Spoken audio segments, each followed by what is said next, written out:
Naiiyak siya. Baka namimiss na niya mama niya. Parang naaawa ako dun sa baby. Huwag ka mag-alala, kaya ng sarili niya. Excuse me. Ah? Ano po yun? Parang kayo yung kaninang nakatambay dun malapit sa ilog. Nandun nga kami kanina. Bakit po? Um, Ba't parang nakita mo na siya? ang totoo niyan, hinagis ko sa inyo si baby. I mean, iniwan ko sa damuhan. Baka nakita nyo. O bakit? Naalala mo ba yung baby kanina?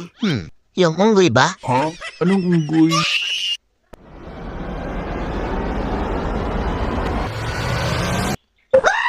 Bakit?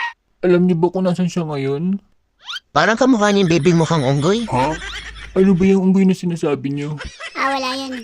Kung baby mo yun, ba't may iniwan? Ang totoo niyan, hindi kami tao. Ha?